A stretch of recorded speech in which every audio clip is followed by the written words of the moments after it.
السلام علیکم ورحمۃ اللہ وبرکاتہ۔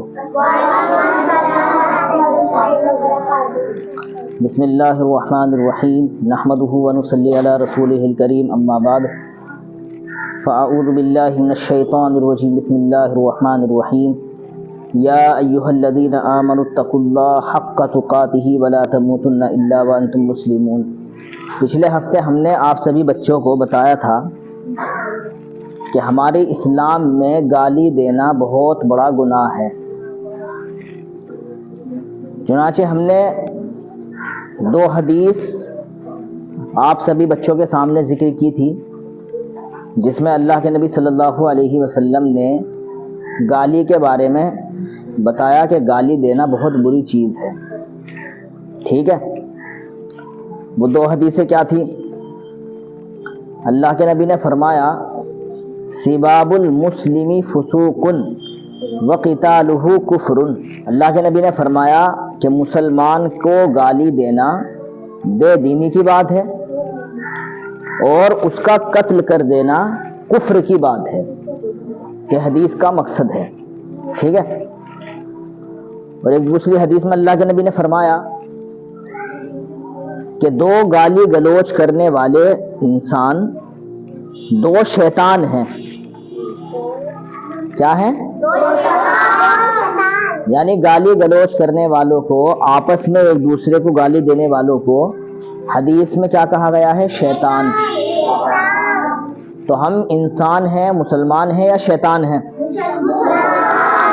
بتائیے، ہم انسان ہیں، مسلمان ہیں یا شیطان ہیں؟ مطلب ہم انسان ہیں اور مسلمان ہیں، الحمدللہ۔ تو جب ہم مسلمان ہیں تو ہمیں گالی دینی چاہیے؟ تو گالی گلوچ کرنے والے 2 آپس میں گالی گلوچ کرنے والے کیا ہیں؟ 2 شیطان ہیں۔ تو یہ 2 حدیثیں ہم نے پچھلے ہفتے بھی آپ لوگوں سے بیان کی تھی۔ تو آپ نے عمل کیا ان تمام باتوں پر؟ اور ہم نے ایک بات اور بتائی تھی کہ مسلمان یعنی ہم اللہ کے، اس کے رسول کے ماننے والے ہیں، تو ہمیں ہر عمل میں اس بات کا خیال رکھنا چاہیے کہ اللہ کیا کہہ رہا ہے اور اس کے نبی کیا کہتے ہیں۔ ایک صحابی اللہ کے نبی صلی اللہ علیہ وسلم کی خدمت میں آتے ہیں اور آ کر عرض کرتے ہیں یا رسول اللہ مجھے کچھ نصیحت کر دیجئے، کوئی اچھی بات بتا دیجئے، کوئی نصیحت کر دیجئے کہ میں اس پہ کیا کروں؟ عمل کروں۔ تو اللہ کے رسول نے فرمایا کہ کبھی کسی کو گالی مت دینا، کبھی کسی کو گالی مت دینا۔ کہ اللہ کے نبی صلی اللہ علیہ وسلم کے پاس صحابی آتے ہیں اور آ کر کیا کہتے ہیں کہ یا رسول اللہ آپ مجھے کچھ نصیحت کر دیجئے۔ تو اللہ کے نبی صلی اللہ علیہ وسلم نے کیا فرمایا کہ کسی کو کبھی گالی مت دینا، کسی کو کبھی گالی مت دینا۔ تو وہ صحابی یہ بیان کرتے ہیں کہ پھر اللہ کے نبی علیہ الصلوۃ والسلام کی اس نصیحت کے بعد میں نے کبھی کسی انسان کو، کسی جانور کو، کسی بھی غلام کو، کسی چیز کو گالی نہیں دی۔ تو یہ ہوتا ہے صحابہ کا ایمان، کہ ایک بار اللہ نے اور اس کے رسول نے کوئی بات کہہ دی تو اس کے اوپر عمل کرنا کیا ہو گیا؟ لازمی ہو گیا، ضروری ہو گیا۔ تو صحابہ جیسا ایمان ہمیں بھی پیدا کرنا چاہیے۔ قرآن کریم میں اللہ تعالیٰ نے فرمایا ہے یا ایھا الذین آمنوا آمنو، کہ اے ایمان والو ایمان لے کر آؤ۔ اور ایک جگہ اللہ تعالیٰ فرماتے ہیں وَإِذَا قِيلَ لَهُمْ آمِنُوا كَمَا آمَنَ النَّاسِ، کہ جب لوگوں سے کہا جاتا ہے کہ تم ایمان لاؤ جس طرح اور لوگ ایمان لے کر آئے۔ تو صحابہ کا جو ایمان ہے وہ ہمارے لیے اسٹینڈرڈ ہے، ہمارے لیے کیا ہے؟ وہ ایک معیار ہے۔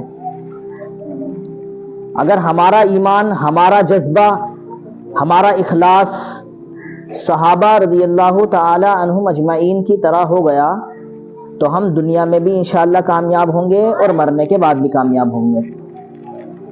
تو یہ جذبہ میرے اندر بھی اور آپ سبھی بچوں کے اندر بھی ہونا چاہیے کہ ہمیں کس طرح بننا ہے؟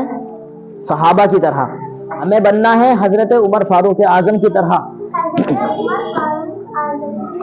ہمیں سچا بننا ہے، حضرت ابو بکر صدیق رضی اللہ تعالی عنہ کی طرح ہمیں سخی بننا ہے، حضرت عثمان غنی رضی اللہ تعالی عنہ کی طرح، اور ہمیں بہادر بننا ہے، ہمیں کیا بننا ہے؟ بہادر، کس کی طرح؟ حضرت علی رضی اللہ تعالیٰ عنہ کی طرح۔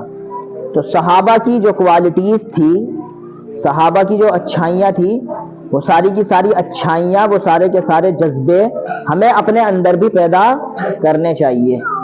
تو ہمیں بھی انشاءاللہ اللہ کے اور اس کے رسول کی باتوں پر اسی طریقے سے عمل کی کوشش کرنی ہے کہ ایک مرتبہ جب ہم نے اللہ کی اور اس کے رسول کی کوئی بات سن لی تو انشاءاللہ اس پر ہم کیا کریں گے؟ عمل کریں گے انشاءاللہ۔ اللہ تعالی ہم سبھی کو عمل کی توفیق عطا فرمائے۔ وآخر دعوانا الحمدللہ رب العالمین۔